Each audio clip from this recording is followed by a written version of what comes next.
meeting to order. Mrs. Weber, please call the roll. Mr. Allen. Here. Mrs. Bitter. Here. Mr. Comer. Here. Dr. Studer is absent. And Mrs. Weiss. Here.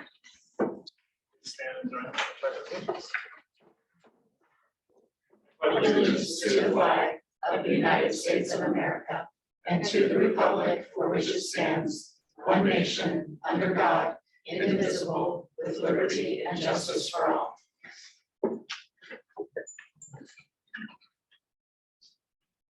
So Dr. Stigers is unable to join us this morning. She has started a new job. She's still trying to figure out her work schedule and her availability for morning meetings.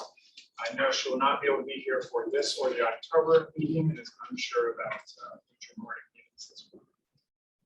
As we start the meeting, Mr. Lewis, I'll have to get some updated numbers from you, but we all are elected to represent our entire community, which consists of students, staff members, and our community.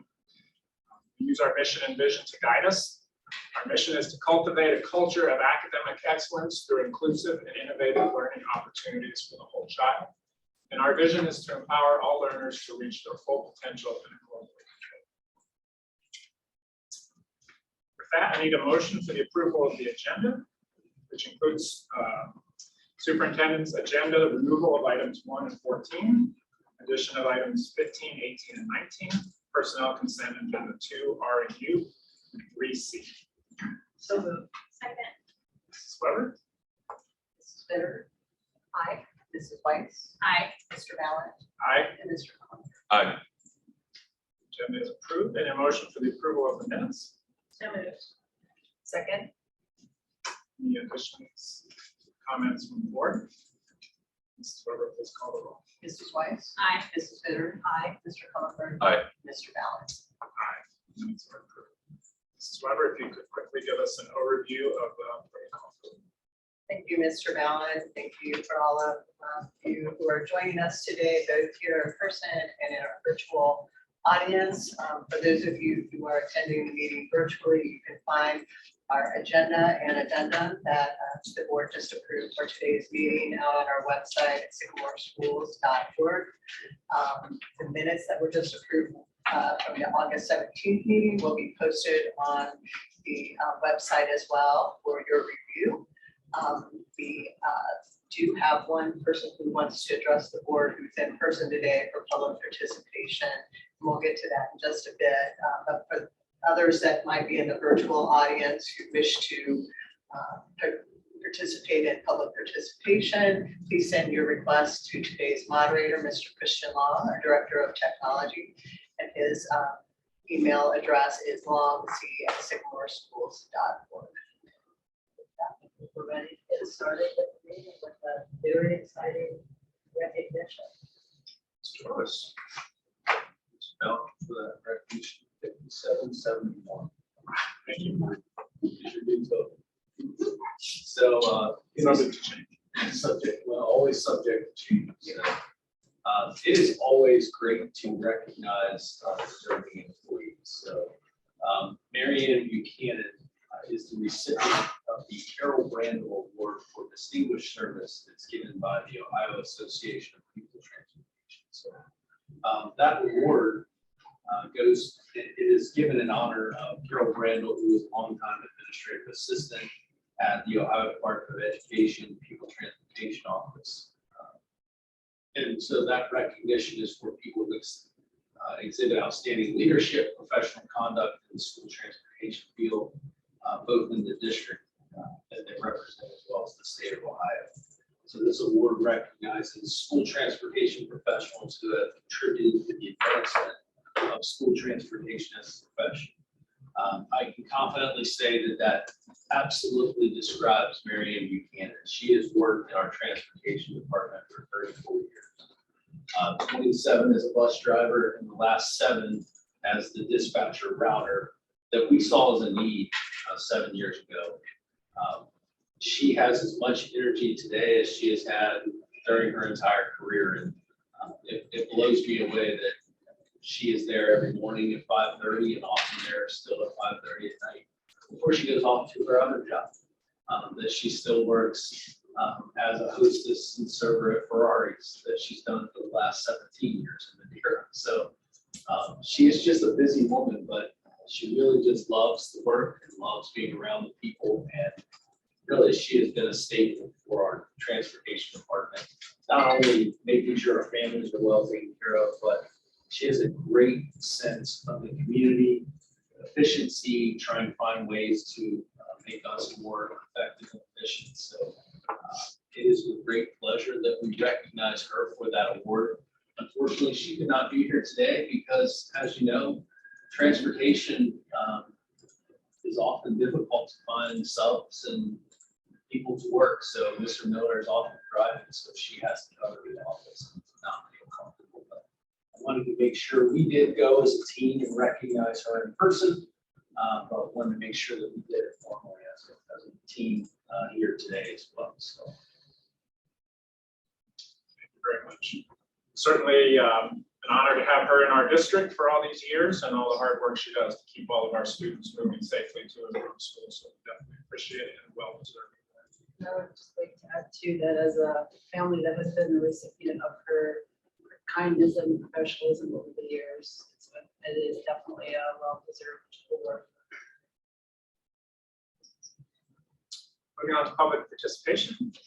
Mrs. Shield. My name is Gail Schill. My husband and I, Dale, we've lived in the district for 30 years. We have 2 grandchildren who we are raising because their parents are deceased because of drugs.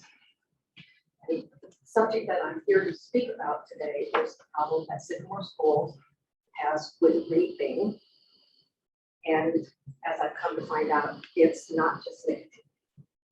I'm not blaming the school system. I want to get that, out there right now. It isn't the school system's fault. I'm begging for the school system's help in this matter. 7 years ago, one of the other kids' moms said to me, "Are you aware of the huge vaping problem at Sycamore Schools?" Well, our kids were in Green and at started Sycamore Junior High.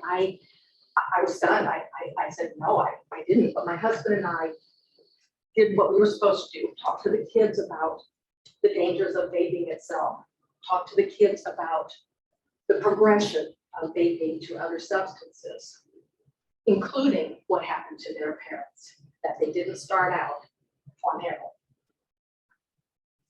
And we also outlined some pretty severe consequences in our home if we discovered that they were vaping. And even at the time that all this was going on, I thought, our kids would never do that. Well, I've come to find out that they have. And well, the first kid that did it got some very serious trouble. And then despite that, it's happened again this summer.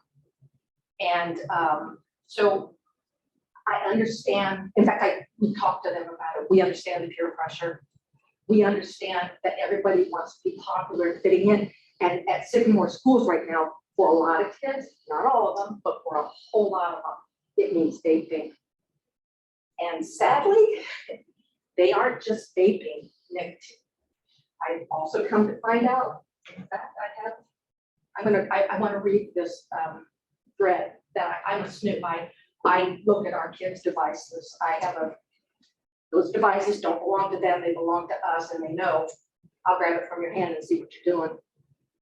Here's a Snapchat thread. I'm not going to use names, but I saw this on one of the kids' phones.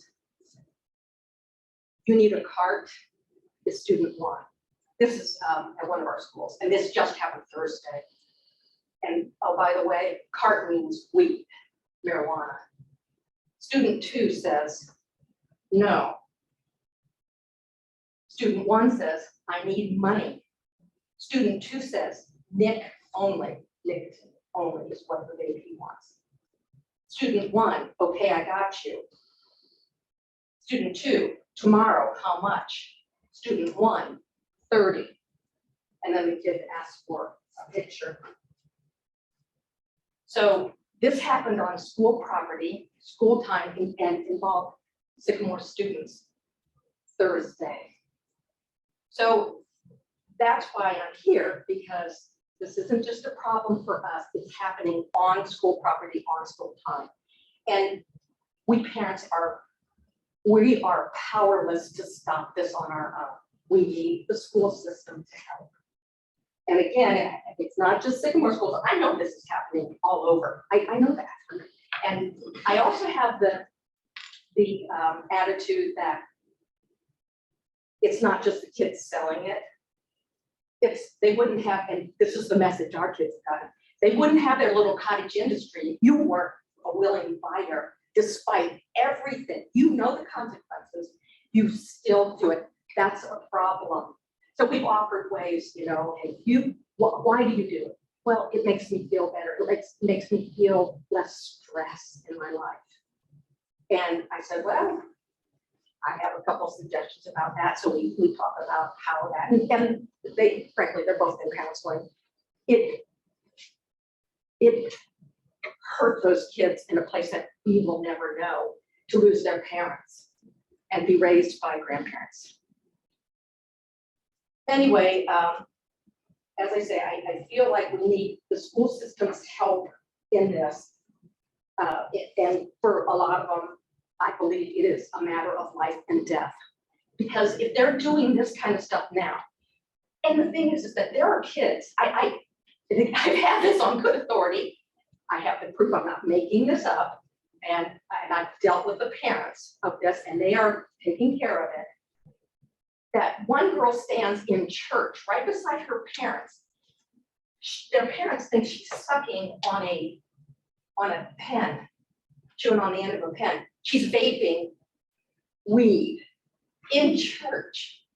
And, so we don't even know it. Your kid could be standing there, or your children in school can be sitting there at their computers doing the very same thing. And they are doing it. And where are they going to be a couple of years from now? Are we going to hear about them buying stuff that looks like candy, that just this rainbow fentanyl? And as a person whose stepdaughter died of this stuff, that's how she died. She died of fentanyl. And that was in the early days of fentanyl. So that would have been about 8.5 years ago. I know firsthand this whole story, how this goes for a lot of kids. And our kids are high risk. Anyway, I do have a few suggestions. Number one, I believe that there should be mandatory student meetings where these kids sit amongst their peers and they hear the same message about the dangers of vaping, about the dangers of substance abuse, what to do if you are presented with this, and you're teased because you won't participate, that kind of stuff. If they are sitting beside each other in a meeting where they hear the same message, it will be a lot more powerful than what we can do as parents or a teacher can do alone. And when I suggested this to actually a person who works at Sycamore schools, she says to me, well, they don't really have time in their schedules. And I go, well, last year in language arts, one kid was shown the movie Harry Potter, something or other, and another in science was shown the movie Hidden Figures. So if you have time to show movies, you do have time to put this part in the curriculum. I think there should be vape detectors in the schools. There are other school systems, the one I'm talking about in particular in Claremont County that I know of personally, use vape detectors at school. I believe now, because as I say, we're getting more and more use of weed and they're doing it in your school, there should be drug sniffing dogs that randomly and often go to the schools and are there to search. I also believe that it should be used at football games and other after school activities. I don't know whatever happened to the policy. I went to my first varsity football game for Sycamore schools because one of our kids plays and he's a freshman, but he gets to play in varsity. There's this whole group of kids congregating down in the dark by the concession stand, including our other grandson. And I thought, what happened to that policy where they were supposed to take a seat? Because let me tell you, there was nothing good going on down there. When I walked out afterwards and I'm looking around, I'm going, oh my gosh, because our kid was batting around some stick or something at some kid. It's just not right that these kids aren't, they're just left to be wild. Another thing that I believe should happen is that Sycamore School should send out an alert to other parents, because like me, 2 years ago until my eyes were opened, there are a lot of people that don't think their little darlings would ever do this. But I know for a fact they do, they will, because it's so prolific and there's so much pressure on these kids to do it. So send out an alert basically to the parents of Sycamore schools to be on the lookout for, yes, we have this problem, here's what we're doing to deal with it, and offer suggestions. I'm a snoop. I look through their phones. They have to put their phones right by my chair at night. And sometimes I just grab it right out of their hands and look what they're doing. And also look through their photos, which is where I found the pictures of our little darlings, teaching themselves how to vape. And we have started random and often testing for nicotine and a 5-panel drug test. And those kids know you come up positive, your life is over for a long time, because if we get a positive test, sorry about your luck. And then I also believe that the kids themselves should be well aware of the consequences, and that the consequences need to be stiffened at the school, whatever they are. I ask the kids, what if you get caught with a vape in your pocket or in your book bag, what happens? They don't know. They don't know. And so I believe that the students need to understand that here's the consequences, and they will be severe, particularly if you're packing drugs. I'm going to raise this issue with both Friday at the PTO meetings for high school and junior high. And frankly, I think that's as far as I'm going to take it, because I'm a grandma. I'm 69 years old. This is not my generation's deal. It's the generation of parents who are of the age that should have to deal with this. And I hope to God that I see some action, some immediate action to try to get a hold on this. Again, I don't blame the school, and I do blame this little punk that was selling things he was actually at the junior high, by the way. But they wouldn't have a business if they didn't have customers. So these kids need to be stronger. I show them pictures of these people who vaped and stuff. Young girls on the hospital on ventilators because they're vapors, and it's troubling. They don't think anything like that could ever happen to them. It's a disturbing situation, and I hope that the school will partner with us parents on trying to get a hold of it, and also that Sycamore Schools will be a leader in this area in the war for our kids. This is war, and these vape stores, they could care less, because I went up there and confronted the son of a bitch. And he lied, and we never sell to Could underage. you wrap this up, please? I'm sorry, yeah. Could you wrap this up? He held up and I said, yeah, you do sell to underage. I went to the police. They will do nothing. So I don't know what else we can do, but I hope that Sycamore Schools will care enough about our kids to take this on. Thank you. Thank you very much. Thank you. Come on. I know we don't typically respond. Mrs. Shield? Yeah. Mrs. Shield, do you mind? I just want to, just for educational purposes, Yeah. just because some of the things that you brought up, I just wanted you to know we do have vape sensors Oh, you in do? our Okay. buildings. Our high school, I do believe they're being installed in the new junior high. I don't know about, we've gone to that level. It's not typically something we see. From a standpoint of random drug dog searches, we don't announce those, But you do. but we do them. We do have coordinated efforts that, and our kids are aware that we do them. They don't know when they're coming. We just get kind of the area together, the groups, because it takes a significant coordination to get enough drug dogs with the amount of square footage we have, not only inside the building, but they do the parking lot as well.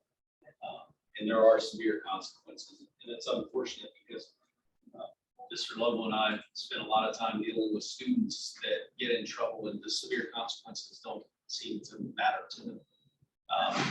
A lot of the students that we see are repeat offenders for vaping. One of the things that I would ask you and encourage you to do with your grandchildren, there's a video, it's graphic, really graphic, and it supports what your message was to them, which is when you talk about the escalation, and that's what we talk to the kids about, is the escalation of going, they're like, well, it's just vaping. No, it's not just vaping. It starts at vaping, and then that doesn't numb your feelings anymore, and you move further, and you go further. There's a documentary on, I think you can find it on YouTube, called Chasing the Dragon. There are people that talk in that documentary that by the end are no longer living in because of the heroin epidemic. And it talks a lot about how they got to that point. Some of these people have been in and out of jail, and they go and get clean in jail, and they go right back out and offend again. So my heart goes out to you and your stepdaughter, the loss of your family, but it's left you with a significant burden. But we are here to help you, and especially we have the same issue with some of our students. And if you ask me what's the highest number of issues that we deal with, it's vaping. And we have severe consequences. We have all the technology that we need to combat it, but it doesn't change the fact that it's too accessible for kids. And I wish there was a way that I could cut that off, but You don't think that having like a mandatory. So can I jump in really quick? So this has been a significant topic of discussion between our offices here in the high school and the junior high to better understand how we can better approach in a restorative way. To Mr. Lewis's point, we have punishments when it comes to vaping with THC or vaping with any type of drug. It's a 10-day with a rec for expulsion. That's board policy.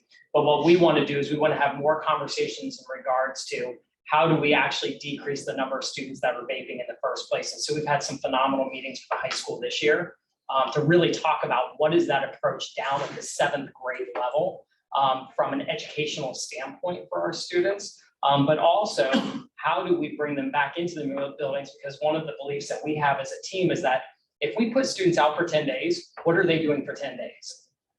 Right? And so how do we get them back into the school with an educational approach and in a restorative way to help them understand the significant impact that this has on their lives? And so from our standpoint, from an education standpoint and how we're approaching this as a team with the junior high and high school, we agree this is a very serious thing. And if I look at the amount of discipline that we engage here at the district office with our buildings, because it rises to that level, vaping with THC is at the top. It's at the top. To that point too, that we're also working through SAC as well as a topic to address this, the Sycamore Advisory, I was going to say commission, to really do some research from a broad-based kind of community perspective and the impact that this is having on the community. So to Mr. Lewis's point, from our standpoint, we see this as a hot topic. We're trying to attack it from an education, but also a consequence approach as well. I'm trying to find that balance. Well, as I said, I think there are a lot of parents who have no clue. Our kids are good kids from a good family, and I've caught them, and they're not catching. It ranges every socioeconomic yeah. race. It's It does, I know. We I know. do trainings for students. We do preventative type classes where they're learning about dangers like They do. beforehand. Yeah, I mean, we can sit there and talk to our little face to a kid about how healthy it is. You can turn around and they'll do it again. So, but I think to your point, Mrs. Shield, one of the things that we're gonna do is we've been working with our first responders in the area. They've been on a really good display of kind of what your parents need to know. To your point, like the pens that are basically they are vapes, but they look like ink pens. They demonstrate all that because there's naive parents out there that have no clue what that looks like. So we'll reach out to you more to come. Yeah, more to come on that. Yeah. But thank you for bringing this important topic. All right, thank you. Appreciate it. Moving on to superintendent agenda. First item up is master facility plan. okay. All right, go ahead and flip to the next screen. Again, just an overview of all the projects, and it's exciting to see the flight team had an opportunity to travel around to all the big buildings at the start of the year. And I will say getting up to Sims, because we kind of feel like that one's completed, and just having the roof project done there, all of the inside, it just looks phenomenal. And I know that they're really enjoying their new space. If you want to go ahead and flip to the next slide there. Just wanted to provide you some updated pictures. I typically in the evening meetings is when I do kind of the few week ahead look at what's going on. But just wanted to show you some of these pictures if you haven't had an opportunity to get in the green. It's a phenomenal space, and it just feels at home now. It's fun to see the students and the teachers doing their thing within the building and how they're utilizing all these extended learning spaces. One of the things I do want to point out here, you can see that the branding is almost finished. The upper right-hand corner picture, it's hard to see, but that's the media center. We actually have the leaf up there now with Edwin H. Green, the logo on there, and we're getting the outside logos as well completed. And then the last thing I'll point out here on the green update, you'll see the lower middle picture. That's actually in the music suite. And so all of our music classrooms are completely finished. The only thing that we have left at Green to do outside of the site development work is the main hallway back to the gym. They're doing some finalization on the plumbing, that new front entrance to what will be kind of the gym, the music suite, that area still needs to be complete as well. But things are finishing up there. Now the hard work of the punch list starts. And we know from Sims that's a very long process. So we're looking forward to getting that started. If you want to move over to the high school, you can see a few pictures here. I just point out that picture there on the right that has a pretty cool shot of the new front entrance there. There's a lot of work that has to be done to that canopy, but we started to put a lot of that landscaping in, pouring of their stairs. So that south drive is in use right now for our traffic flow. The north drive is on hold until we make some determinations about the natatorium.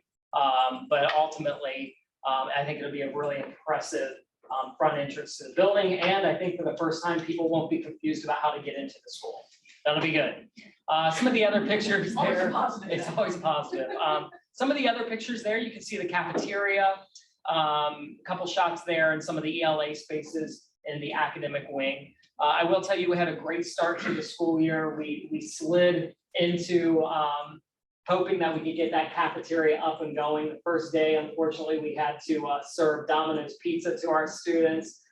Just thankful for Kelsey Warren, our child nutrition director, and her entire high school team for just pivoting at the last minute based on some inspections that we had to get done. We've been working closely with our high school team to really work out some congestion and flow issues within that serving space. But I think everything's starting to get into a routine. I think we all can maybe take a little bit of sigh of relief. Construction continues at the high school, and we'll give some updates down the line. The last update I wanted to give you is the athletics update. You'll see in the upper right-hand corner there, I just put that visual that Ms. Bonbright's been putting out on social media and email. We're looking forward to September 16th. That's going to be our first home game at the new stadium. Unfortunately, that picture there on the left doesn't have the completed field. That was done right before they branded it. But you can see down in the bottom right-hand corner, that's what the field looks like now. It is just the coolest thing. I think I said that in the last meeting, when you actually get on property on site and look at the scale of the stadium, it's just impressive. And so the work that we're doing right now is really just some of the final touches. We've got concrete to pour. We still are working on getting the scoreboard up and operational. I've been working closely with Mr. Long's team to get the conduit in so we can get the fiber out to the board so we can get training, things like that. But other than that, there's not a lot of significant work that needs to be completed out there on the property. So looking forward to that event. You can see that we've got a lot of fun things planned. Mrs. Bonbright has been putting that out, really planning for this tailgating opportunity to showcase the stadium. So all the updates I have for you. Thank you very much. You're very welcome. It'll be an exciting open to the stadium. Absolutely. Next item is transportation facility options. I think Mr. Ballard, Mr. Lovell and I are gonna tag team this item. Just to bring those in the audience up to speed as well as remind the board of where we are on the issue of the transportation facility. Recall that we included $3 million in our bond issue in order to build a new transportation facility. For the last couple of years in finding a new site for the transportation facility. And have secured that and have secured a long-term lease with options to actually purchase the lease for that.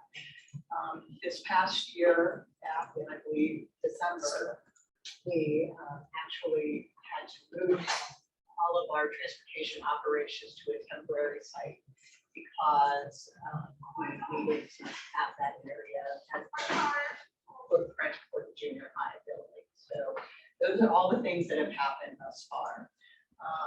We were at the point at the beginning of August where we had been able to move forward, completing the drawings for the new transportation facility on the new site and put it out for competitive bid under Ohio Revised Code. Now, at our last meeting, we made you aware that on bid day, we did not get great news. We were not, in some ways, surprised about it just because of the current volatility in the construction market. But this slide up here basically gives you the outcome of that day, which a few numbers to point out. First, whenever you undergo competitive bidding under Ohio Revised Code, you're required to give an estimate of what the project is on its cost. So our design consultants, SHP, estimated based on their overview as well as working with another third party, estimated that cost would be $4.5 million. We talked a lot about the estimate last time and the issues around whether that estimate is at issue, and I think that there were some issues around that. But under Ohio Revised Code, a Board of Education cannot accept a bid on a project that exceeds that published estimate by more than 10%. So that the most, the highest bid or the base bid on the project that the board could have approved would have been $4,950,000. On bid day, our bid outcome of the 4 contractors that actually submitted bids for the project ranged from anywhere from 30% above that to 50% above that. So that just kind of gives you the lay of the land and where we were on August 17th when we reported that to you. So since then, Mr. Lovell has spent a lot of time with our design consultants. They have spent time with the contractors that had submitted bids on working toward a path forward. We did share with you at our last meeting some of the challenges and some of the things we had determined at that point in regards to cost of site development, some of the other challenges around just the construction environment, cost environment that we think was the result, gave us the result that we received. So today what we want to do is just give you an idea or a few options, but we also want to make a recommendation that we've made to Mr. Lewis as to what we think is the path forward to get that facility built. Our transportation department has been in the temporary space since January. It's not ideal. They basically have a parking lot and a temporary trailer for office area and temporary restroom facilities. The other issue around that site is that we worked really well with the developer of that site, but he is looking at doing further improvements to that area. And so when we say temporary, we mean it is a temporary site. So we think we'll be able to get it extended to the timeframe that we needed if we can move forward with this project fairly quickly. But beyond that, it would require yet another move until the construction. So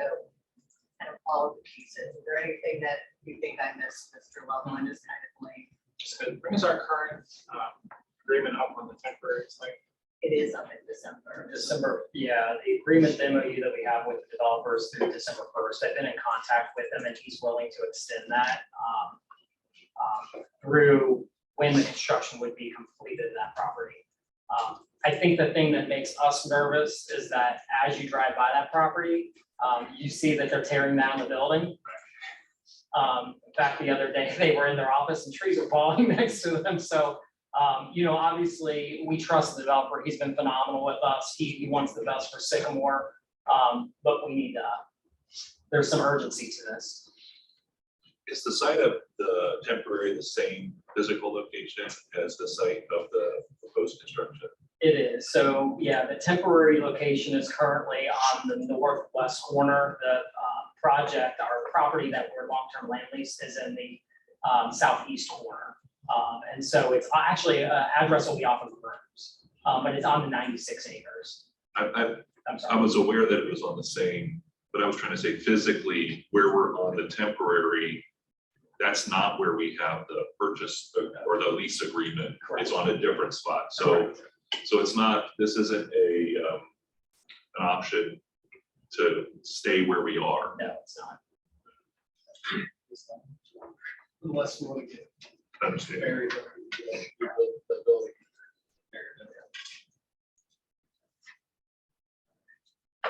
Thank you for those clarifying questions. Before we move on to the next slide, which is really to go through options, I do want to talk a little bit about the first option that we looked at, which was basically take the same scope of work and go through the process of rebidding that, rebidding the project in total, just changing the estimate so that we could accept the bid outcome under Ohio Revised Code. The challenges with that, and before we move on, I just wanted, again, look at the 4 bids that we received. By opening this up, we had anywhere from the lowest bid and a second bid that was right around the $6 million mark, but the other 2 bids are significantly higher. And I think putting it back out to rebid would give opportunity for all those contractors to rethink like, what did maybe we miss the first time? or they would recognize that there are some things that maybe they could do differently because of the environment that we're in as far as competitive marketplace. It would also take additional time, and they would have to have at least 2 weeks of advertisements in a local paper before the bid opening and get another board meeting. So those delays could cause issues not only with potentially looking at some of those higher ranges in the outcome, but also I think with just another delay in the project. And we're already we're up against it and trying to get the facility open for the 23-24 school year and prior to the temporary space that we're not no longer. So, This is what I'm asking. Well, sure. How long do those current bids remain in effect? none of these bids can really be accepted. However, what we have utilized them to do is put forward a recommendation that we'll give you in a bid from the lowest competitive bidder, taking that as our kind of our benchmark of what the competitive market would provide to get us the lowest bid we can. And because our design professional has been in contact with that developer, with that contractor, those quotes are going to hold. You'll have to have some additional negotiation, but those are more on some value engineering type options. So hopefully that helps. Because we had to, none of them were acceptable. They wouldn't necessarily have to hold them in terms of this. All right, Mr. Long, you can go to the next slide. So we talked about the first one, just adjusting the estimate. Last time we gave you a bit of an overview of could we just look at the site development component. That would help us in some ways with the potential or with the need to move where we're parking those buses over to our permanent site. However, what we have found is that the site development was probably the item that was most not aligned with the estimate. So that cost is going to be, is what it is, and just delaying the building is potential for the cost of the building to increase, number one, and then also puts in the complications of not only trying to build the building on a site where the parking's already there, we're trying to have buses parked there at the same time, potential of two different contractors working on the site and conflict that could allow for going for that with that option. I don't know if you have anything. No, I think you hit the point really well, is that if you look at the total cost of the bids that came back, the majority of the work and the cost of that site is not an engineered building, it's a site development that has to occur on that site. Every bit of the 4+ acres has to be touched for development in that area. And so there's a lot of risk associated with that, as we are very well aware of, with dirt and soils and things like that. So in an option to move forward with just that, it does put us into a position where we might have a place to put our buses, but there's some inherent risk on the other side of that as well, as not having a facility to leverage. Can I ask a question about revising the scope and what group is actually doing that? Is that SHP? When you say revising, so revising the scope for the next bullet point there, we've worked, as Mrs. Weber had mentioned, what we did was we went back to the lowest bid, Raybach, who we've been actually working with. They're our company that not only built the board office here, they did the renovation at the science lab at the high school, and they're building Green. They're the ones that we have been going back to through SHP to have discussions about value engineering and what would a new scope be if we were to go back forward with the project. And so really it's been mostly with Raybach.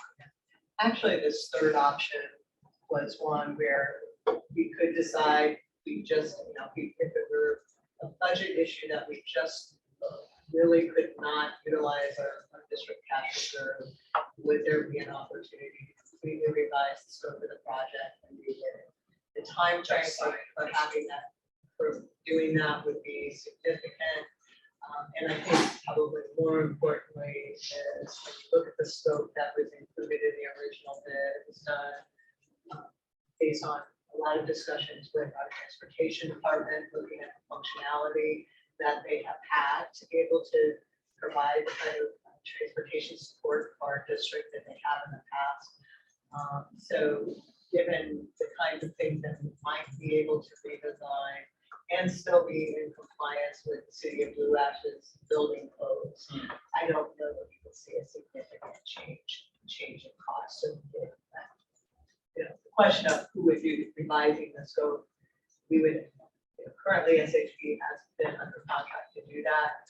But they rely so heavily on their contractors. So when they estimated, they used a company. So when we said, whatever we do with the scope or whatever we do moving forward, we want to leverage somebody on this sheet that put an estimate out there, because when we start talking about revising scope, so many pieces of that process is tied together. So if we say we want to do this, well, what impact does that make on the future in regards to having to do something down the line? It's very similar conversations with what we had at the stadium. If we're delaying the construction of the field houses, what can we do to prepare the way to get to that point so it doesn't cost us more money in the long run? And so those are all the conversations that we have. I mean, to that point, at our last board meeting, we did have conversations about how the estimate or what SHP and the group that they used and put out, like, we think that it's going to be around this much money. It was so grossly off. I'm just trying to understand what we've done as a district to prevent something like that from happening again. Sure. And I'm not really, and not specifically to this, but going forward, what are we going to do differently? Because it can't be another situation of like, they were wrong in their just kind of general estimate of what they thought that the proposals were going to come back in at. And we're left here with, okay, now the proposal, as I understand it, if we go forward, is going to be significantly higher than what we had budgeted. So the next project, obviously on the docket to talk about down the line will be the natatorium. What we've done with the natatorium is we've leveraging SHP to help us with the estimates, which they're using HGC, which is our current contractor on site. But you all have given the approval for us to go with an independent third party as well. And so we feel like that's kind of the checks and balances to make sure that whatever estimate comes forward, there was an independent review outside of our architectural firm and a current contractor on the project to be able to look at that and say, does this match or does it not? So our hope, by leveraging that third party, be able to come to you with a really confident estimate at that point. And if there's a 30 to 40% over, which we hope that's not the case, we can at least say there's something in the market happening if both of these two organizations estimated it, and we came to this final number. I think the other thing that the board did to help in that process is you provided the go ahead to get to a 50% line, which gives much more detail for the contractor HGC and JSL to look at what that estimate would be or should be. That would eliminate a lot of those contingencies and unknowns that would not particularly so for allowing us to take that next step, I think will really help us and make sure that estimate is much more aligned with reality.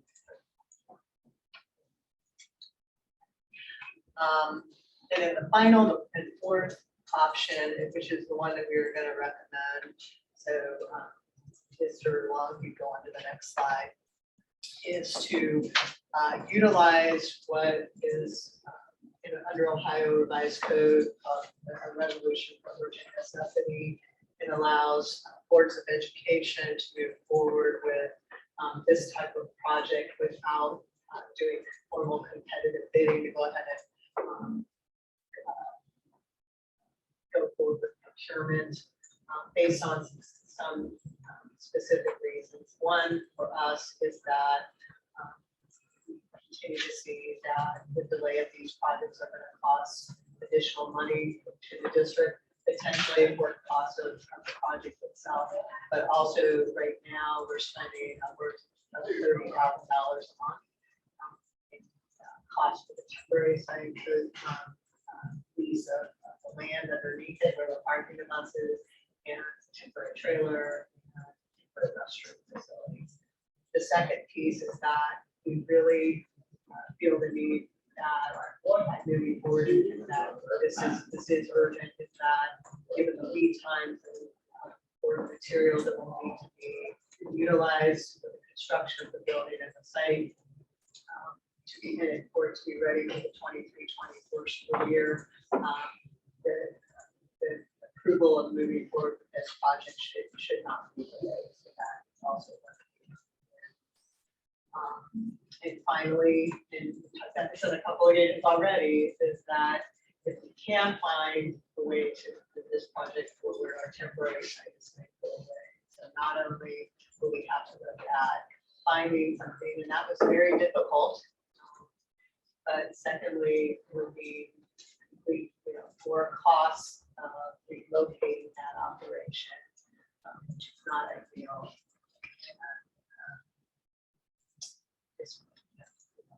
I'm just not sure.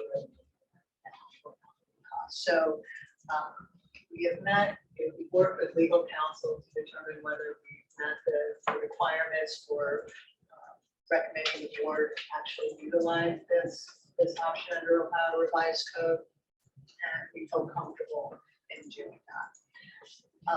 So that's first, is establishing that it is the urgency that's there. Our legal advice was that we have it. Yes, we do that. The second thing is when you move forward, that you have to determine who and what. And so when we looked at probably the cleanest way and really the best data we have on cost, we looked back to the results of the competitive bid. The low responsive bid was Graybox. We are very familiar, as Mr. Lovell pointed out, with Graybox work. We thought that they've done a great job way back to when I believe this building and Mapledale was a general contractor. and they've done several other projects within the district. So we feel comfortable with choosing them as what would be a responsible contractor. They've met that requirement and that they can do the work.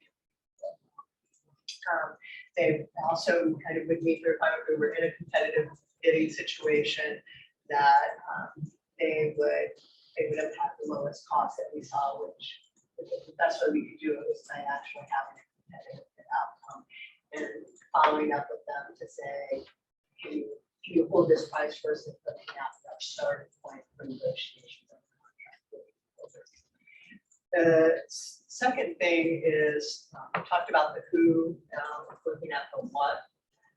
Our recommendation for what we would approve in the resolution of urgent necessity would be to starting as our base point and our beginning point for negotiations with Grayhawk moving forward to be looking at the base bid cost as well as alternate number one. Alternate number one would provide a second lift for the facility, which is something that I believe we currently have, or what we had until we tore down the old facility. But it's the workplace environment and the tools that our mechanics have needed to be able to complete their work. So we would recommend that we have base bid plus that second alternate, which would give us the second lift to help with the functionality for our district. Where we ask for that because it's one of those things that would be very difficult and cost prohibitive to have. It's underground lift, so it's not something that you can go back and say, hey, if we figure out we need it later, we can just put it, install it at the time. It's one of those things you want to know. So the total cost of those two items based on competitive bidding environment is $6,165,200. So that would be what we would ask you to approve as our starting point. What we have also requested of the architects, again, Mr. Lovell, please chime in as needed, is that we've asked them to relook the bid and the results from bid day and help us determine if there might be any value engineering opportunities. And they've identified right around $280,000 worth of potential reductions if we accept the alternate. One is to look at a different, still same functionality of the lifts in the building, but a different model that could be still what they need, but a little bit less expensive option. We're going through looking at the other items with more of an idea of what are things that can't be added later. Could be added like the cost prohibitive going forward. What are things that are more just kind of finishes and things like that? So I would estimate probably of that 280 will be somewhere in the $150,000 range. The other lens that we have too is that if we decrease scope and scale of this part to value engineering, what is the longevity of that item? Meaning, when will we then have to use capital funds to replace it because it's deteriorated because we didn't do this option? And so that's kind of the next lens that we're looking through some of these value engineered items. For instance, one of the things on here is there's paneling that goes over insulation on the sides and the ceilings. They said, well, you can do paneling, protective paneling up 20 feet, and then just have insulation shown on the roof. Well, how long will that insulation hold together or start falling apart? Those types of questions we're asking. It might be cheaper now, but it might cost us in the long run. And so that's where, when we look at the 260, getting down to probably about $150,000 worth of value engineering that actually makes sense. The biggest piece to this project, when you come to site development, the kind of the biggest chunk of cost is hauling that dirt off the site. There's about $130,000 worth of dirt that has to be moved. And so that's another type of value engineering. We're talking about what are some alternatives. Can we raise the site up? Some of the same conversations we've had against some of our other, specifically at that level field. So And then finally, when we started this conversation, we have about $3 million in the competition budget. To be able to move forward with this, we would be looking at utilizing the district's cash reserve to fill that variance.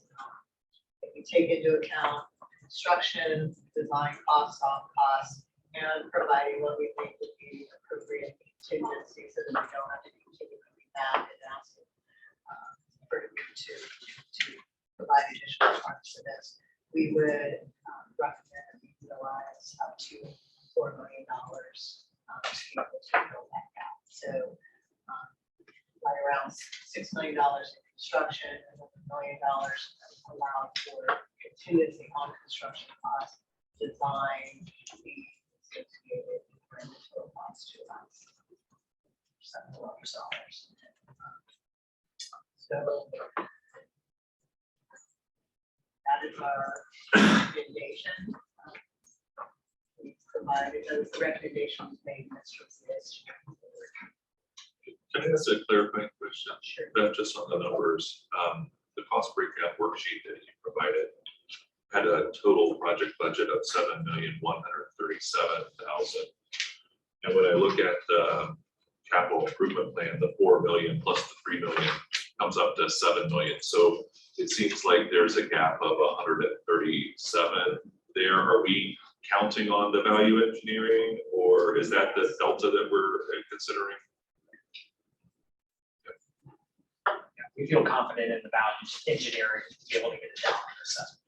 Okay, so you were very confident that 137,000 will be found off of the, The initial bond issue budget was actually $3,070,000 for some reason. I think it was just a, yeah, but yeah, we are looking at okay, utilization of that.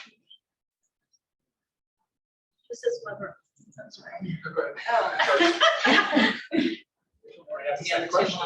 Mrs. Weber, what do you think it is? Mrs. Weber, what does this do to the cash reserve? We would still be within the parameter that we set of not less than 25% of our overall operating budget. So we would still be in compliance, at least through fiscal year 26, we are projection.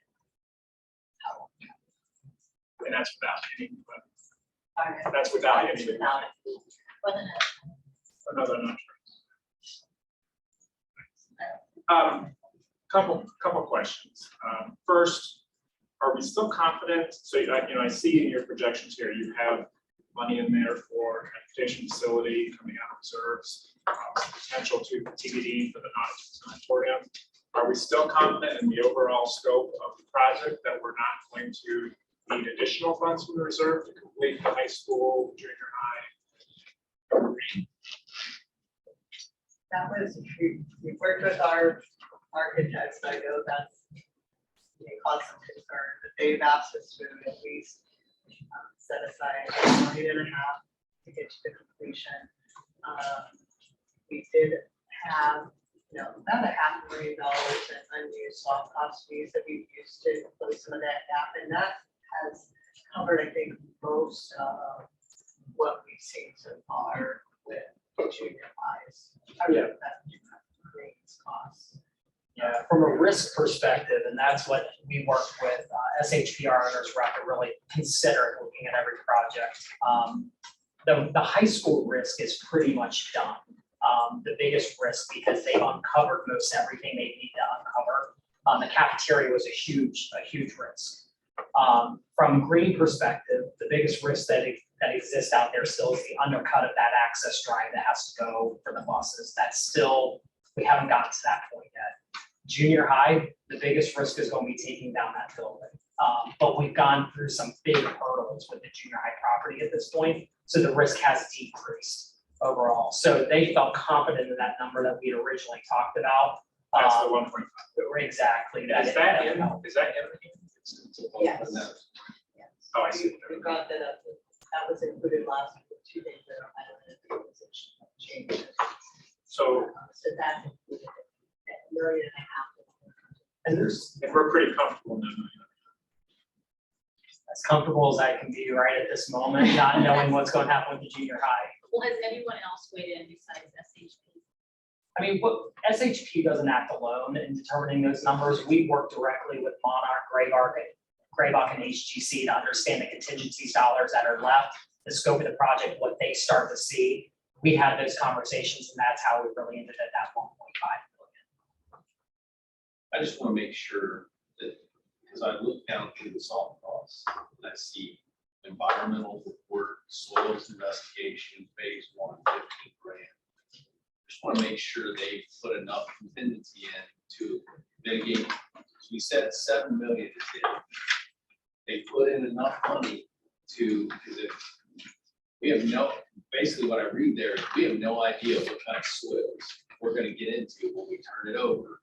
I don't want to have another conversation where we come back to the board and say, well, SHP and the group didn't anticipate poor soils, and now we need. I'm looking at We Mr. spent a lot of money on soil. Looking at Mr. Comerford's face, I don't think we're gonna be able to dip into that well. So they need to understand very clearly that 7 million is it. And if they're gonna have to figure it out. And we've had the conversation with them to get to that 7 million is we need an all-in number. The other thing that's frustrated us, I know it's frustrating Mrs. Weber, myself specifically, and Mr. Long to this point, that a lot of our projects did not include the infrastructure for technology and things like that. So it feels like a constant going back and saying, well, where do we get the money for the fiber? Where do we? And so we wanted this 7 million to be all in. We wanted security to be included, the fiber to be included, the switches, everything. From the standpoint of the soil, you'll also notice on the bid day document that there's a number out there, the undercut unit price of 35. We also said to them, we don't want surprises with soil. And so we wanted them to disclose what their per yard amount was to handle any type of potential issues on that property as well, which is the reason why there were a few companies that chose not to bid. They believe that that is a piece of it, is that the unknown, right? And so I just, to your point, that is something that we have tried to hit home over and over and over again, is we do not want to get to the point where we're going, that wasn't considered the scope, or we didn't realize this, or we didn't realize that. So we tried to be very clear about that within that 7 million. Mrs. Weber, does this change at all as we draw down reserves when operating levy? My question is somewhat related to Mr. Balance. When we campaigned and passed the 2016 operating levy, we made a commitment to the community that we wouldn't come back for an operating levy for, I believe it was 5 years, so 2021. So we've already delivered against that commitment. That's already in our rearview mirror. So every year that we extend going back for an operating levy is a year more than we promised in 2016. Is that correct?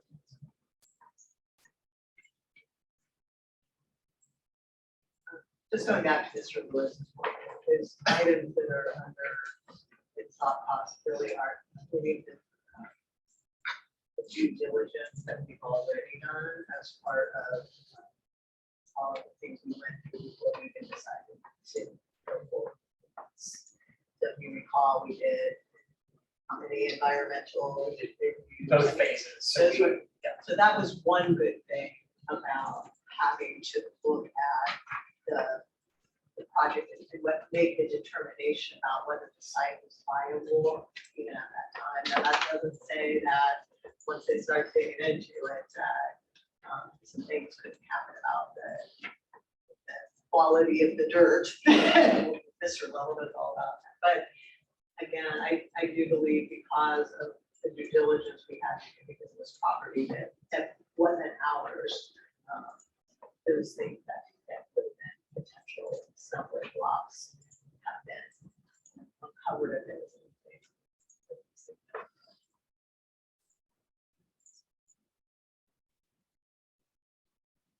Yeah, I struggle taking $4 million out of reserves this time. I really do.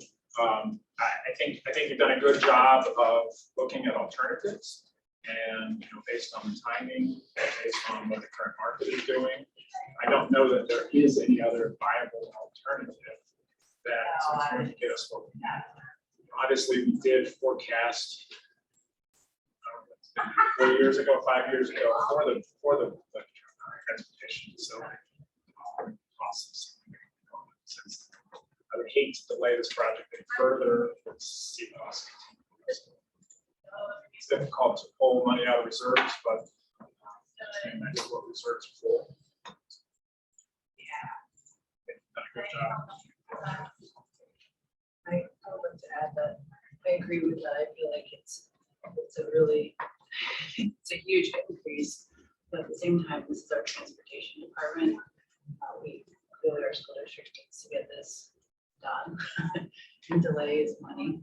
And as much as painful as this is to have to take this money out of the doors, that's what reserves are for. And the increases, it's just been traumatic. And when this number was budgeted during that past levy, that was a completely different time. So even that 3,070,000 that we have there probably would have been very different at the current time. So our budget started much lower than probably what it should have been. And we knew, just for those of us that were on the board back when the budgets were put together, we knew money was coming out of reserves for this project. We forecast money for the land purchase, and we knew there would be additional funds coming out of reserves. So this isn't something that the board didn't know. Obviously, it's more money, but it was I don't really anticipate it to be this much. correct. But we knew there would be additional funds coming out of this. I do think one thing about this project is the location. It's really good from the standpoint where the district. It's about as centrally located from an operation standpoint. And it's also in an area that is not residential at all. So we know that the neighbors around us are not going to have a lot of issues with having big fleet of yellow buses next door. So I think there are absolutely some long-term advantages to the site that I think will eventually, once we get, once Mr. Miller and his team get an opportunity to look into potential operational efficiency. Can you remind me how many years we spent looking for a So transportation let's site? maybe start trying to find Probably, I would say around 2016. It's the first conversation I had, started looking at property. We have exhausted so many options that did not work. I'm not sure that reopening that discussion makes any sense to me.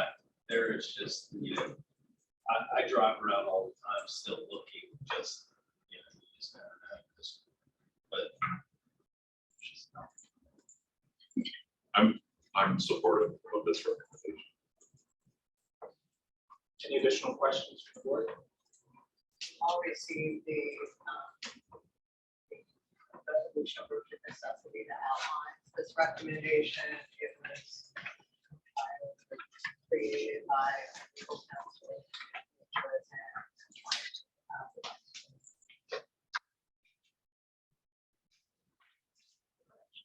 The next topic, I need a motion for the resolution of urgent necessity for transportation. So moved. Additional questions from the board? Mr. Comer? Aye. Mrs. Weiss? Aye. Mr. Mallon? Aye. And Mrs. Better? Aye. Motion passes. I just want to thank the board. I know those are tough decisions.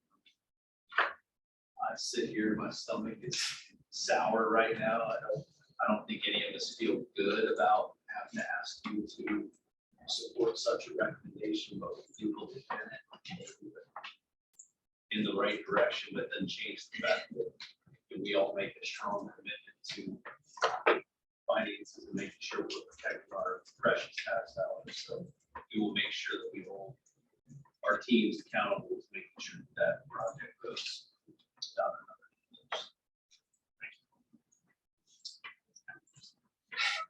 I will do that work.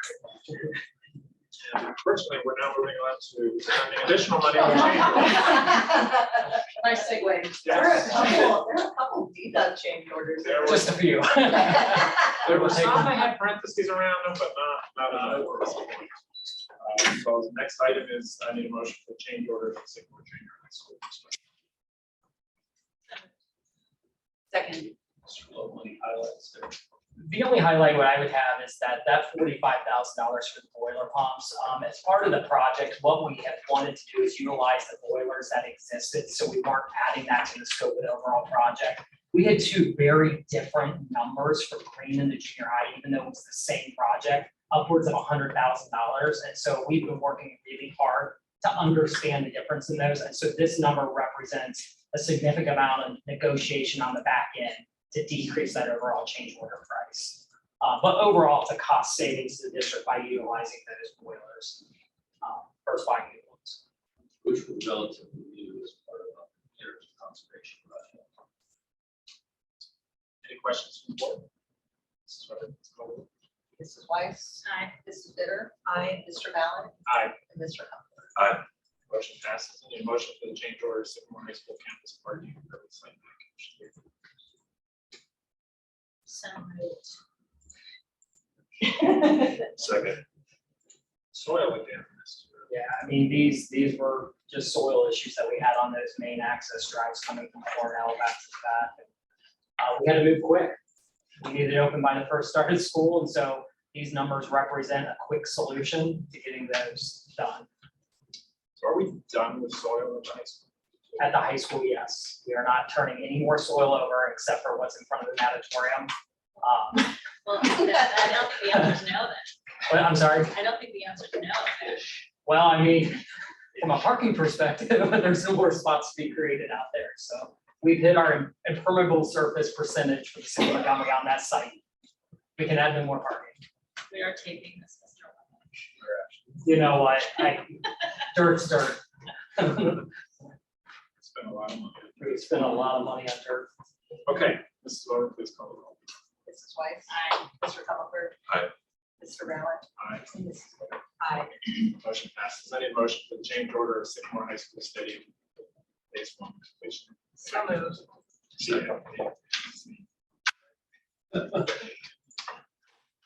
Second. Mrs. Bitter. This is exciting. This was our donation by the athletic boosters for our front entryway, our ticket booth. And so we started that work once we got that donation. So this is playing catch up on paying for that work completion. And we certainly do want to thank the Sycamore athletic boosters for their very generous contribution. Especially President Brian Hart, and the rest of the team, they organized this and really stepped forward this summer. As we were struggling with that challenge, they said, no, we're going to take this, we want this. That's awesome. Really appreciate Sir Reinhardt and the rest of their team. We have fantastic boosters in all our organizations, the arts and thanks to everybody who helps us with those. Mrs. Weber, please call the roll. Mrs. Bitter. Aye. Mr. Comer. Aye. Mr. Ballard. Aye. And Mrs. Weiss. Aye. Motion passes. I need a motion for the change order of Sims Elementary School renovation project GMP number 3. So moved. Second. It's a good one. Any Get money questions? back. Just scope revision. Mrs. Weber, please call the roll. Mr. Comer. Aye. Mrs. Weiss. Aye. Mrs. Bitter. Aye. And Mr. Ballard.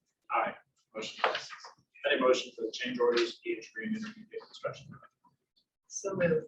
Second. As you can see, there are quite a few change orders here. It's never our intention to bring this many to you at one time, but I will tell you that these have been stacking because we wanted our team over there to be focused on opening school and not doing paperwork on the back end. And so we had many conversations about these, and so we allowed them to be held a little bit. There's nothing really outstanding here except for the number 78, the operable steel and soffits.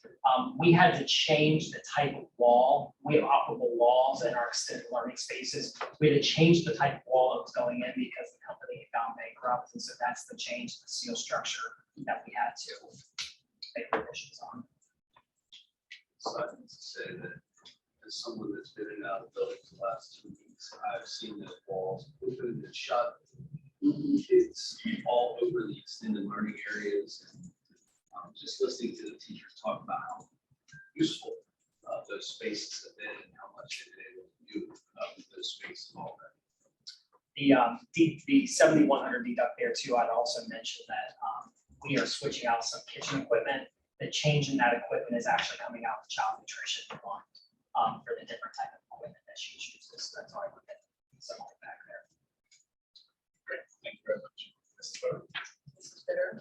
Aye. Mrs. Weiss? Aye. Mr. Comer? Aye. Mr. Ballard? Aye, motion passes. I need a motion for the construction change directives, EH Green Intermediate Construction Project. So moved.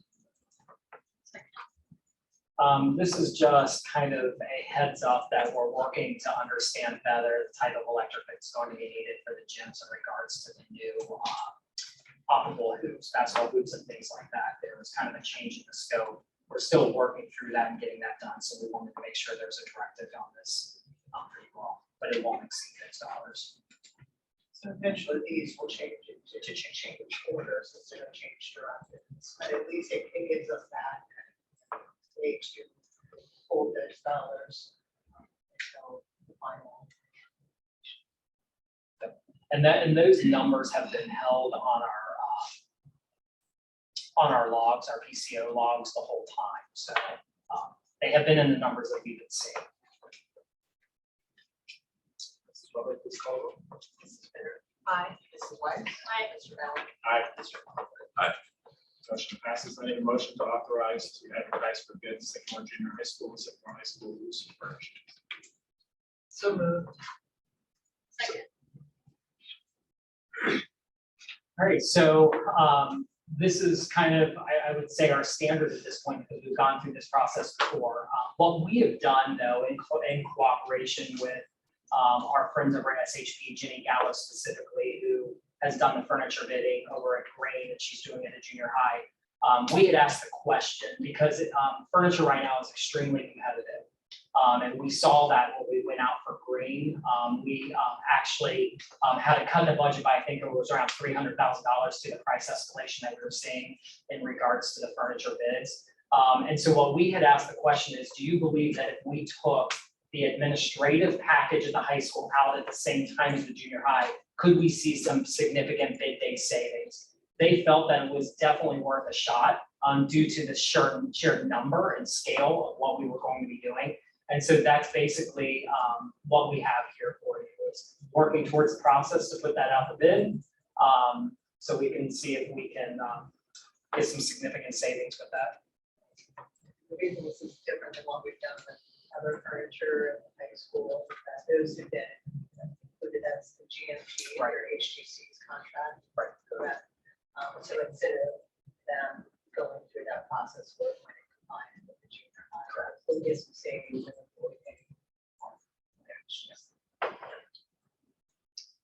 Any additional questions? Mrs. Weber, please call the roll. Mrs. Bitter? Aye. Mrs. Weiss? Mr. Gallant? Aye. Mr. Comer? Motion passes. I need a motion for the transportation facility buyer compensation agreement. So moved. Second. We have obviously, through the many years that we've had looking for a transportation facility, we don't do that in isolation, we partner. And so we have been working with Right Property Advisors for some time to just explore different properties. We have, as you know, have made progress on a few different properties that ended up falling through it. So now that we have a long-term land lease signed, we're all set. This compensation is to basically pay them for the work that they did all these years with us. Mrs. Weber, please call the roll. Mrs. Bitter? Aye. Mr. Gallant? Aye. Mr. Comer? Aye. Mrs. Weiss? Aye. Motion passes. I need a motion for transportation and practice. Second. Commissioner Carter. Mrs. Weber, please call the roll. Mrs. Weiss? Aye. Mrs. Bitter? Aye. Mr. Comer? Aye. Mr. Gallant? Aye.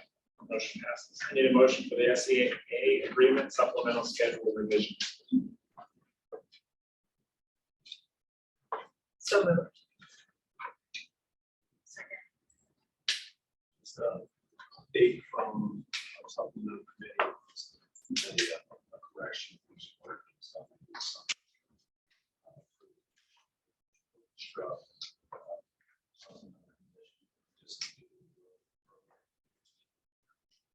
FCA was an agreement with this. And going back to this, vision was initially proposed back in June. It was cost neutral overall recommendation.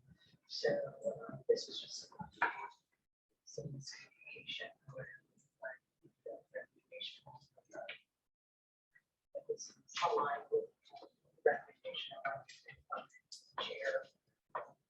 Primarily looking at the number of kids we have in extra and being able to provide appropriate support. Great, thank you. Any additional questions? Mrs. Weber? Mrs. Bitter? Aye. Mrs. Weiss? Aye. Mr. Comer? Aye. Mr. Allen? Aye, motion passes. I need a motion for the approval of the contract with Bright Star Care. So moved. Second. Comments? Any questions from the board? Mrs. Weber, please call the roll. Mrs. Bitter? Aye. Mr. Comer? Aye. Mrs. Weiss? Aye. Mr. Allen? Aye, motion passes. I need a motion for the approval of the contract with Lighthouse Youth and Family Services. Second. Any questions? Mrs. Weber? Mrs. Weiss? Aye. Mrs. Bitter? Aye. Mr. Balance? Aye. Mr. Comer? Motion passes. I need a motion for the approval of the 2022-23 Learn 21. Second.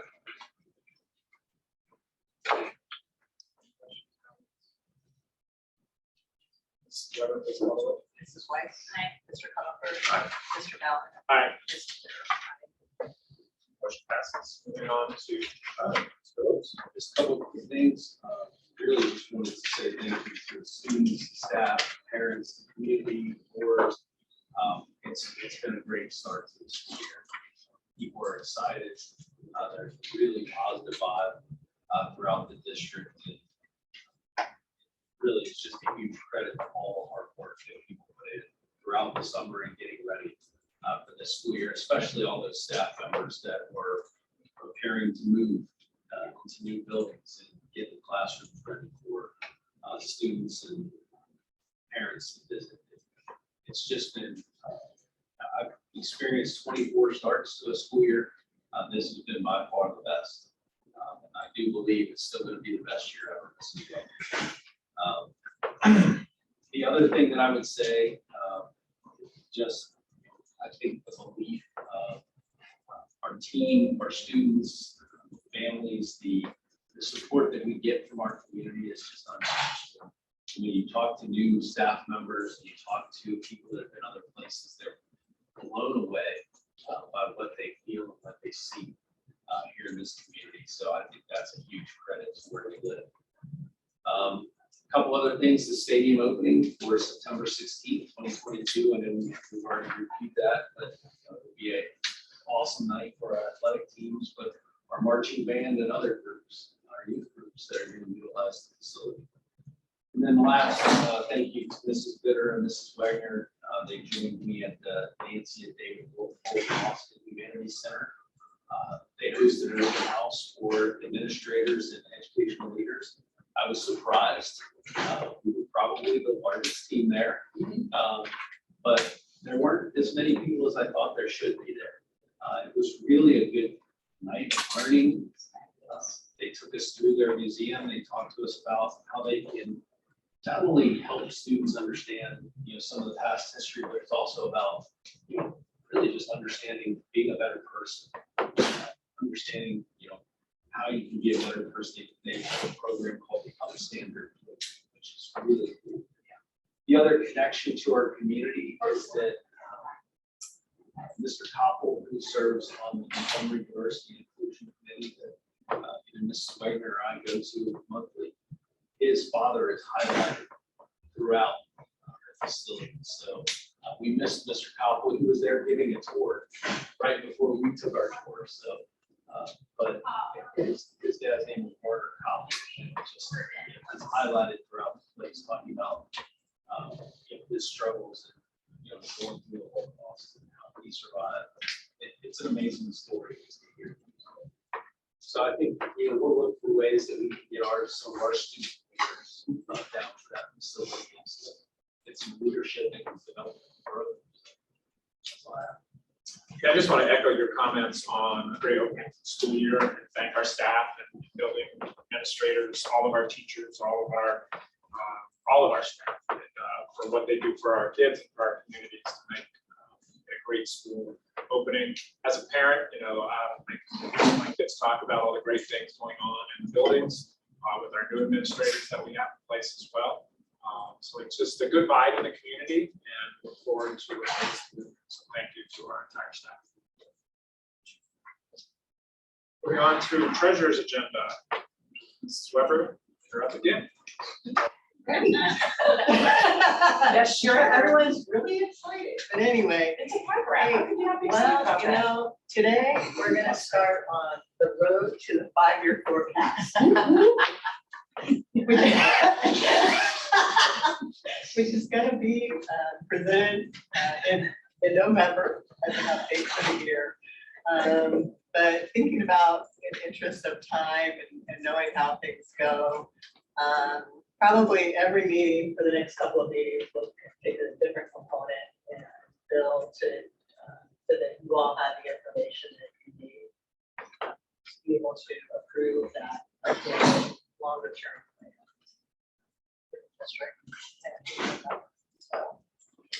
So today's topic is district revenue sources, and this isn't going to be probably a surprise for any of you, but in our district, we are primarily funded with local tax dollars from our residents and our corporate entities that are located in the district.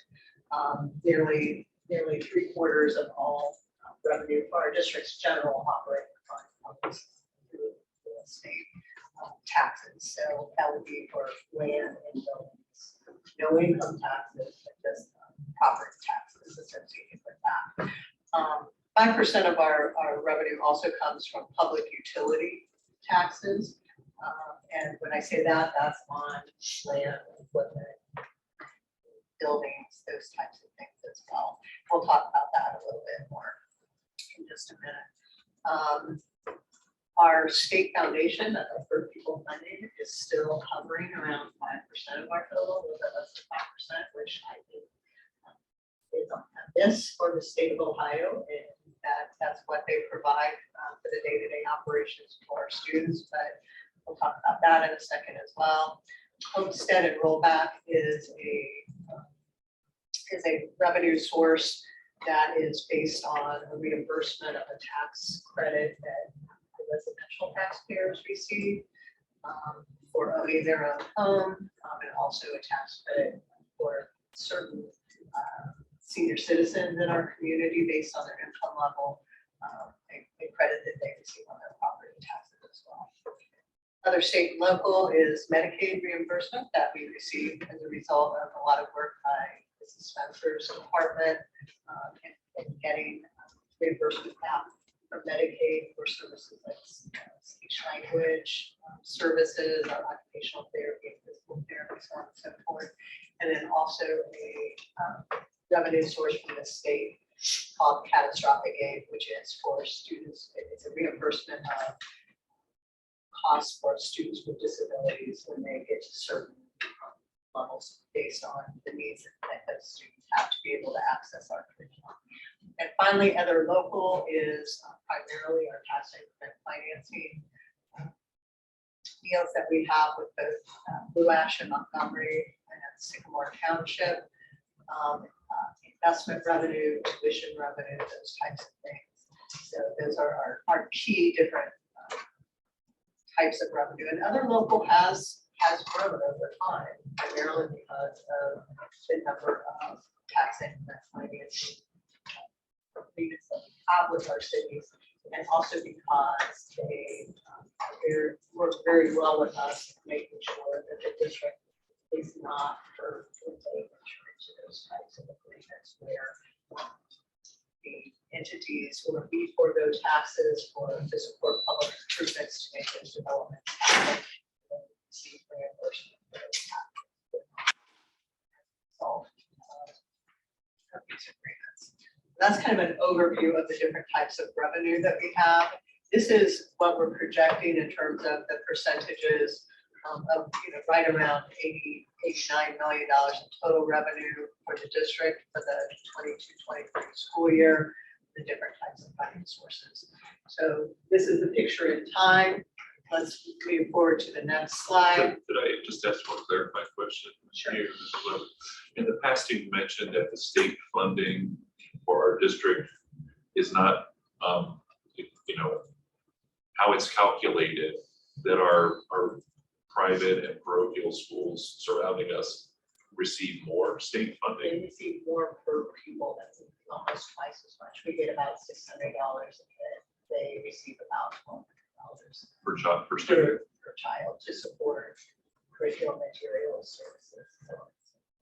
So that's one of those things we bring up every budget cycle with our legislators, and they have actually done a pretty good job of having a fix for that move forward, and it's been a line item by 2 governors over time.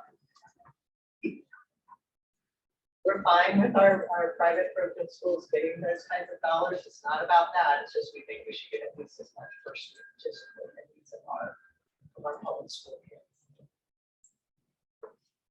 All right, so Mr. Lumpy, go to the next question. I just want to give you just a few things that as we on that road to the 5-year forecast are things that we're going to be looking at, thinking about the long-term impact on our revenue streams that are impacting the district. And the first is in the real estate taxes and public utility tax category. Next year, the county will be undertaking their 6-year reappraisal. So every single tax parcel in the district will be reevaluated and a new value assigned. This is going to be really interesting to see how that comes out. One, I think from the residential market, we will see the results of very hot real estate market and look for significant increases in overall property values for residential. I think this is really going to tell the tale, however, in our commercial market, which is hotels, office space, all of those things that have been impacted in some way, shape, or form by the pandemic, because we still see many of our corporate entities, our corporate partners have not brought everybody back to the office yet, or they're back part-time. The hotel presence in U.S. in particular really supported in many ways those people coming in on corporate visit, not really for a tourism reason, but to support those corporate presence. So we'll see how that impacts their overall value. So I think that's going to be pretty telling when this happens. Those new values will go into effect for the 2024 tax year. Thinking about, however, how that will impact the revenue stream for the district, keep in mind that one of the ways that Ohio law works is that when property values go up, tax rates are adjusted downward so that there's no inflationary for the subdivision happening in the school district. So basically, as property values go up, tax rates are adjusted downward, and the district is basically the same value or same amount of money from those properties that were in place when those levies were initiated. And I think that's very important, because I don't think our community, and I know I did not understand that prior to joining the board, that if your property value goes up 10%, you're not paying 10% more to the school district. Our revenue remains basically flat from the existing real estate. What drives our growth is new construction. Primarily, in terms of how we see it, or let's look at the 2 ways we can make it. So does the converse also work as businesses if the property values are? Property values go down for businesses, the tax rates might go up in order to bring us. So with this reappraisal that's coming, we still expect a flat I would revenue from. expect, yeah, we would expect a pretty flat revenue stream. We might get a little bit of additional income from what's called inside knowledge, but it's minimal growth. So again, while I think, most people would think, wow, prices of housing has gone up in the district. You should be getting a lot of extra tax money. That's not going to be the case because of the way Ohio law works in terms of taking out that inflationary growth. It goes all the way back to the 1970s. But it also protects us when property values. go down. But for the inflationary growth, we all obviously, it's impacting our district as well. So that's coming for us. So then what is our role to what levies to get that, to be able to pay for those inflationary issues that we will face? Levy could be a potential way. If you see that, we'll look at that in just a little bit. That's probably going to be a big topic in our next hybrid forecast. But levies would be a way if there is new construction. So some of these economic development projects that we have with the cities are ways that we can get growth in our tax base and in our revenue from those. So that's a good thing. And our continued working with the legislature to try to increase those dollars and help the state by the other way. Sycamore has not had a lot of, historically, because of our local property wealth, we have not had a lot of success in doing that. And getting additional money from the legislature to do fair fund school funding. Fair school funding. I'm having a hard time. I'm doing 30 years worth of memory. Has provided a little bit more, but still not significantly. Not where I think we should be in the public school system in Ohio. So as our costs go up every year with cost of benefits, cost of salaries going up. And enrollment it's growing too. And I think that, when you look at some of the things, the new facilities we have, the buildings, they will come. I mean, we're going to continue to be more and more attractive. But our income remains relatively flat based on 75% of our income coming from property. And from minimal growth. So the only way to offset that is through legislation. So the reappraisal is going to be really interesting to give us an idea of how our community is going to be moving forward from a tax value standpoint. I've also included public utility up there because now we kind of forget it, but when you lived in Blue Ash, you saw, and I don't know about Sims Township, probably a little bit too, the new pipeline going in. We have not begun to see increases in taxes from that, but we will see some revenue growth from that. I'm not really sure what that amount's going to be. That's something that Duke Energy has not really disclosed, but it won't begin to be collected by us until the entire pipeline is completed. So that could be, I think, it's fairly soon. It's all fairly quickly once they get going. But that is something that is a revenue source. It's not currently included in the forecast that we look forward to seeing here in the next couple of years. The state foundation line is, we just talked about with our per pupil funding from the state. That biennial budget process starts again right after the first year, first of the calendar year, with potential full new slate of legislators across the state since the election occurs this fall. So that's going to be one of a lot of education for those people who are involved in that process. Senator Blessing has led that group in the past. I would anticipate that no one else is going to want to do it, so he may be really heavily involved in it. So we continue to talk with him about our district and the needs that we have and how they could better reflect what dollars we receive as Sycamore. So we'll continue to work on that. I think because of our enrollment growth, I would anticipate that we'll stay at least flat. That we may see some growth because They did not fully, the legislature did not fully fund the fair school funding plan last time. The hope is that because the state economically is doing fairly well, they think those dollars will be able to help continue that implementation. There were several categories that they hadn't even started to touch in terms of funds, things like gifted education, additional funds for special education, and hopefully those will impact this in a positive way as well. Homestead rollback is again that tax credit. That was the area that, and it's going to be probably about $4.5 million per member unless the state decides to cut that, because no new levies include that tax credit. No businesses currently get any kind of credit that we used to.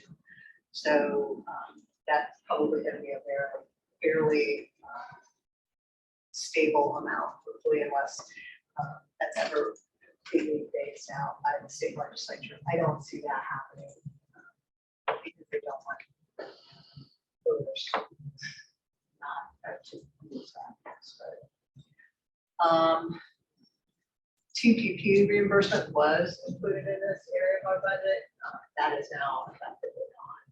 And thinking about our revenue stream since the last levy, we were really intentional when we looked at the amount we asked our residents for, knowing that those dollars are going to go away. When that levy was passed, we were getting about $6 million still from the left from TPP reimbursements, and now that's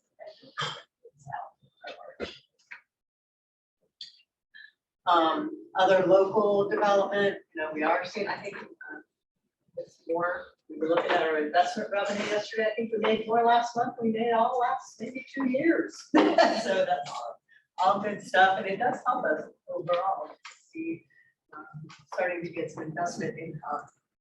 From an economic development standpoint, though, which is probably a bigger item that this impacts, we're seeing phase in of the Summer Park development, and I continue to be amazed at the Montgomery corridor and how that has continued developing. In light of the times that we're in, those are dollars that will be added to financial forecast as well. I believe we may start to see some of those funds starting. Not a lot, but a little bit. Development has to be in terms of that particular parcel or so that kind of gives you an overview of those kinds of things I'm thinking about when we'll put together the next forecast. Things you should be thinking about moving forward after this part of this week. Okay, so next slide. This is basically, I just wanted you to kind of see, and I apologize, these colors aren't fabulous, but I think Mr. Ballin, you pointed this out. When you look at the line that's basically flat, that's the district's revenue. Flat. And project, past and projected. The 1 year that's a little blip was the year that the federal government changed tax policy on what was deductible. So lots of people paid their property taxes a bit early, and it kind of, that would have normally been flat, but we received more in 2017, 18, and then less in 2019. But if that would have been normal, that would have been flat. So just a very flat revenue stream. The things that we really look at are the blue line, which is the line, the lower operating expense. That's basically out of our general fund what our day-to-day operations are. And these are all from our May 2022 forecast. So the second area, that total expense versus including capital, is those dollars that we transfer from our cash reserves into funding capital improvements for the district outside of those funded by the bond issue. That's going to be a little bit steeper climb based on some of the things that helped us authorize to get that work done right.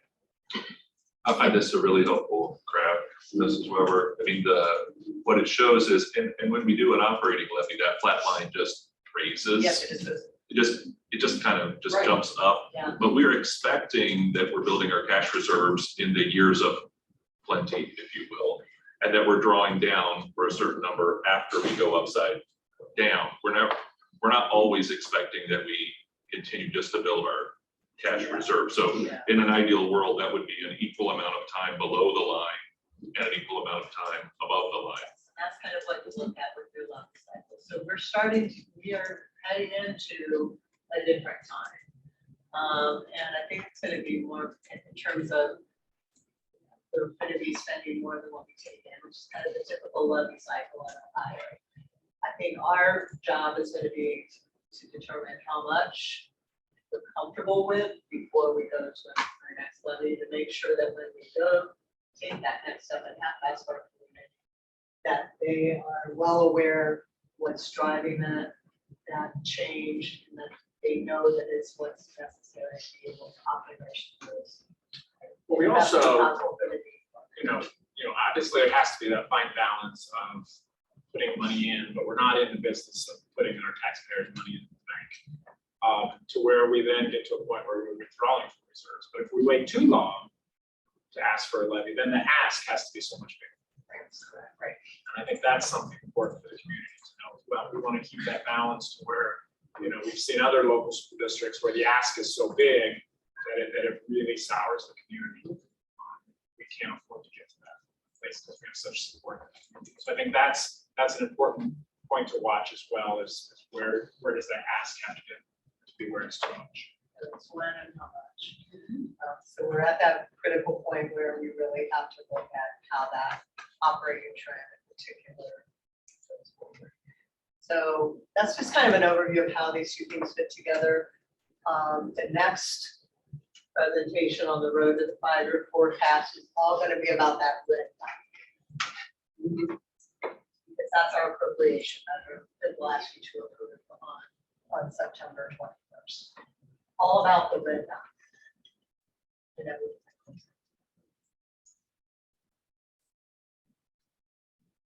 Any questions?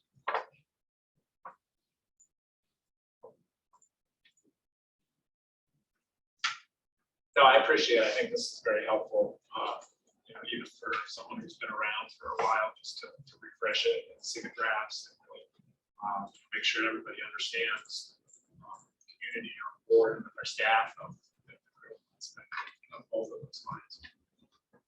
And the effect of the action today would be to take that green line, the total expense including capital will move up at a steeper rate because of that decision.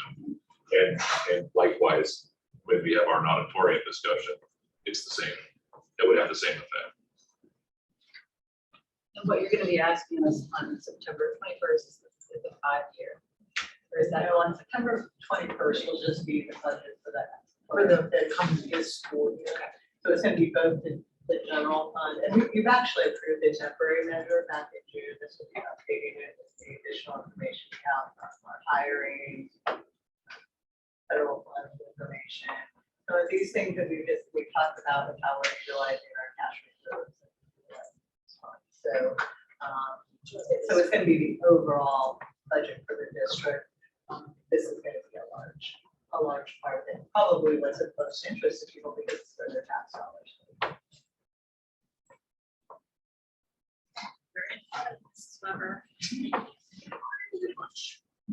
Okay. Moving on, personal consent agenda. I need a motion for the approval of personal consent agenda with addendum to RU 3C. Second. Mrs. Weber, please call the roll. Aye. Mrs. Bitter. Aye. Mr. Ballard. Aye, motion passes. I need a motion to go into executive session. There's no other board of education. Right? So, need a motion to go into executive session for ORC 121.22G1, employment, compensation, and discipline of a public employee, official, or regulated individual, and ORC 121.22G3 to confer with an attorney for the board concerning disputes involving the board that are subject to pending. Second. So please call the roll. Mrs. Weiss. Aye. Mrs. Bitter. Aye. Mr. Coughlin. Aye. Mr. Ballard. Aye. Motion passes. We do not expect a vote or any additional action to be taken after executive session.